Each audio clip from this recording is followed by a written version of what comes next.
Earlier this month, we told you about a growing problem in Eastern Carolina schools, chronic absenteeism, students missing school instead of learning. News 12 Investigates continues to look into this crisis in the classroom. Here's Abby Bradshaw. According to school officials in Craven County, a student is considered chronically absent when they miss more than 10% of school days. And a normal 180-day school year, that's about 18 days.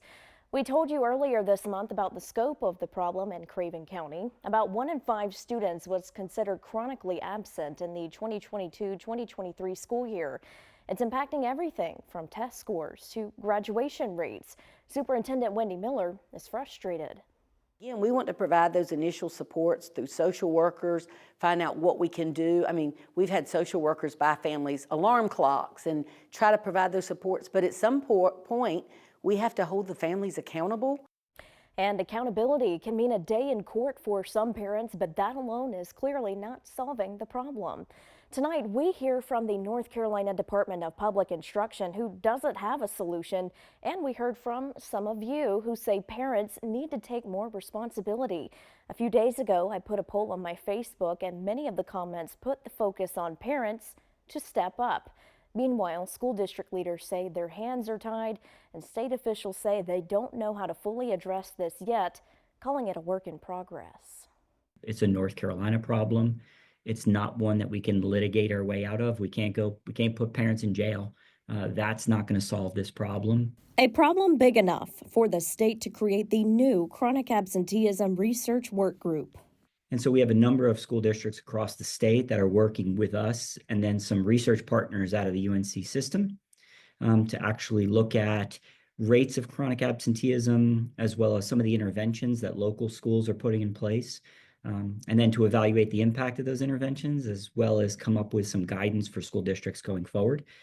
According to NCDPI, the group formed in November and meets monthly. They're working toward cutting the state chronic absenteeism rate in half in 5 years. And so I think it is important to note that the context of schools have changed since 2019. And so thinking about that, we're not entirely certain about what it means to be chronically absent in 2025 versus what it meant to be chronically absent in 2019. In 2019, 15% of North Carolina students were chronically absent. By 2022, that number doubled to 31%. Since then, the numbers have only slightly decreased. While North Carolina was doing a little bit better pre-pandemic, we've fallen a little bit further post-pandemic. Marr says chronic absenteeism is also contributing to skewed data for some school systems. While it might not have a kind of a fiscal downside, right? They're not necessarily going to lose money. They are going to be impacted negatively in their accountability rating, which, isn't a product of what's happening in the school. It's really a byproduct of students not being in school. However, the problem will never fully go away. Parents know, and officials do too, students will have to miss school sometimes. And this is not going to be a one-year problem or a one-year solution. It's going to be a couple of years, but I know districts are doing everything they possibly can, and we're going to do our best to help them.